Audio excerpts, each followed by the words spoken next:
side has been stopped by C. The left side is still open to Flash, though, so not going to be a huge problem for him. Although I like how C has taken over more of the map now at this point, at least with mines and his positioning.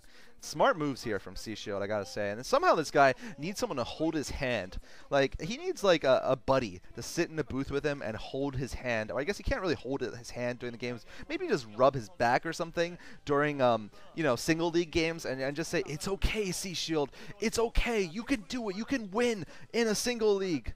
I mean, seriously, because this guy doesn't play badly. It's just like he plays badly in anything where he's the only one there. I really think that's what, like, you know, somebody on NBC should do. Like, all the useless players. Basically, everyone except for Light should be rubbing his back, pretty much, and other parts of him.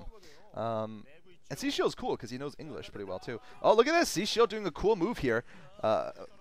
Vulture drop in the main with tanks. I mean, with mines. And that's going to stop mining for a while. Oh, it's going to... Whoa, come close to blowing up that tank. Somehow it didn't.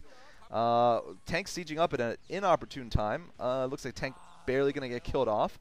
And there's still a mine there that could devastate Flash if he gets unlucky and brings SCVs there and also a tank. So C is doing a great job here with this harassment, taking advantage of his early drops. Ships, uh-oh, this could be game-changing if all those mines die. I mean, all those SCVs die.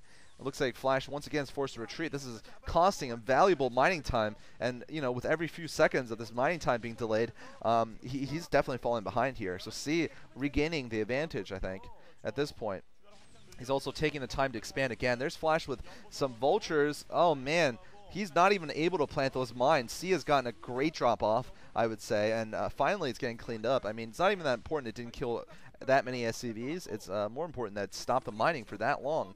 The entire main base was not being mined, and that is a huge loss for Flash. Especially because C Shield's even up the expansions, and actually is ahead by one now. So Flash a bit later with his tech, choosing to get more of those vultures, and that's going to make his drops later, of course. He also expanded earlier, actually. That's what he did. That made him slower in terms of tech. Anyway, it looks like C-Shield has done a very good job of setting up a forward contain, taking more than the top 50%, and also using dropships to do the harassment. That's all you really need to do at this point in this game. Just hurt the economy of your opponent and stop him from moving out and expand more than him. You don't have to try to kill the opponent anytime soon. And that's partially why Terran vs. Terrans lasts so long. It's basically you grind the other opponent until he's out of minerals and he's forced to attack you. Whereas, you know, tactically you're in the defensive or you're the one taking initiative on dropping on new areas, basically.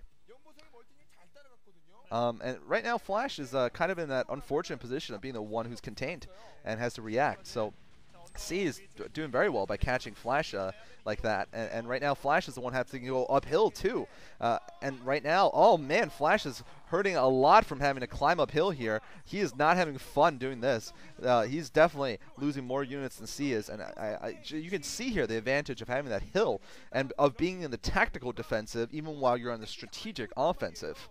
That's kind of the strategy for Terran versus Terran at any given time. At any given time, you want to be on the defensive, just like even in fighting real warfare. I mean, when you're, you know, when soldiers, even on a platoon level, are fighting, they want, even in their advances, they want to be able to take a small tactical defensive in terms of being the one who is ambushing the opponent, even if they're advancing or setting up a base of fire and having the opponent run into them. They don't want to be the one advancing across open ground into an opponent, even if they're attacking, basically. They want to use fire and movement strategies where they just aren't just moving, they're also firing and hence being able to stop at certain times. In any case, though, it looks like we got Flash... well, it looks like this is actually not Flash. This is a C-Shield going for 2 more armories. So is he going to go air is the question. I think he's going to go battle cruisers. That's the only reason I can think of it, going for 3 armories. Because he has one in his main. So this could get very interesting. Certainly it may not get to that point, but it looks like C is just getting the necessary buildings if it is going to. C definitely is at that point in the game where he can't really win either, but he is... definitely in the lead, and he wants to possibly end it with a tech switch into battlecruisers. And I think that's mainly the most legitimate time to go into battlecruisers. It's not really when you're behind or even when you're even. It's after you're slightly ahead in a TVT and it's in the mid-late game. Then you can go to battlecruisers. because it exploits your economic advantage, and it can actually break the lines. But we'll see. Oftentimes, though, this kind of transition leads to a player losing their advantage, like Firebat Hero did against Flash a few months ago once. Medusa. Anyway, it looks like Flash with a huge drop here on C's new base on the right. C with a counter drop, but it doesn't look like C's counter drop is enough. I thought it would be, but there are actually no. There are more units in the back. It's going to be a close one here. Flash may come out ahead, though, somehow, even though I thought he wouldn't because his tanks were all bunched together, but I guess, you know, C didn't have his tanks in siege mode against them, so it's actually a draw here. It's actually a pure draw, so I think that's going to be in C's advantage, though. He has both of the middle bases, this means. And yeah, it is going to basically be elimination of both players' armies here.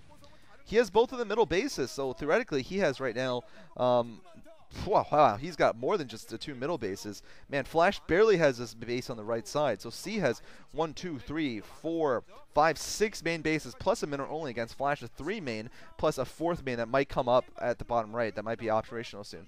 So C with a huge advantage at this point. Flash really needs to do something about it immediately, or else he's completely out of this game.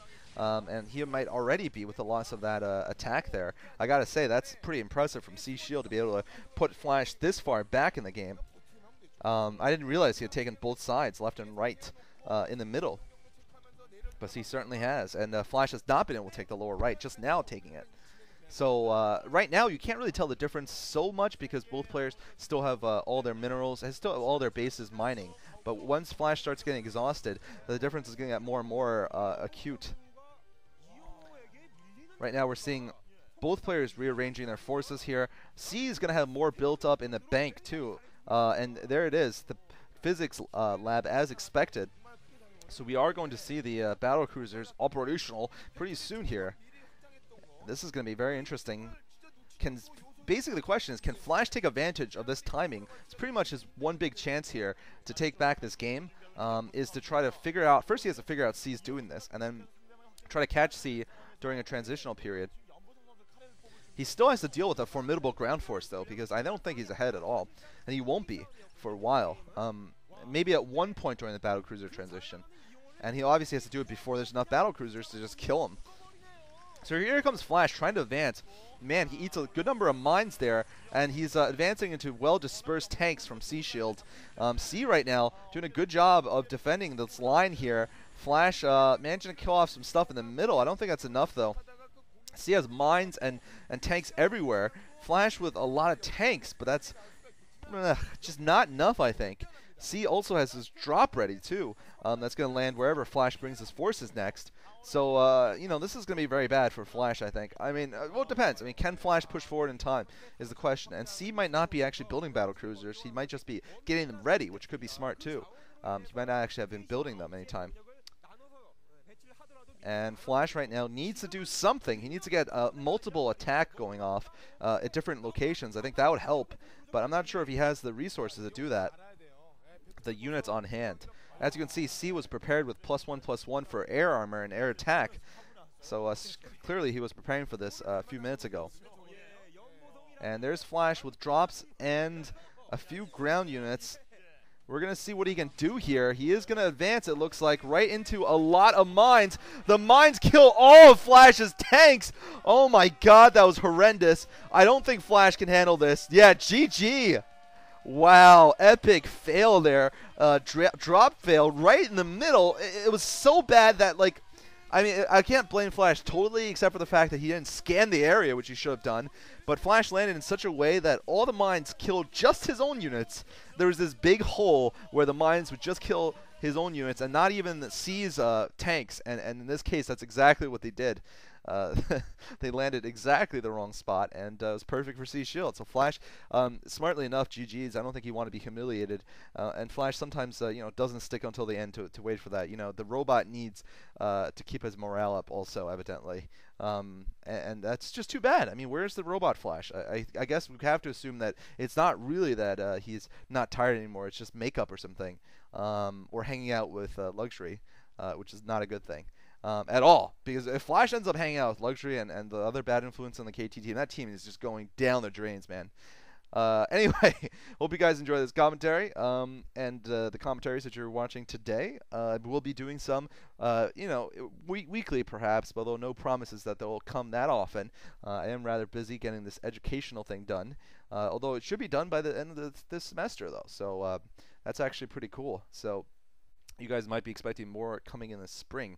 In any case, hope to talk to you guys soon. GG's.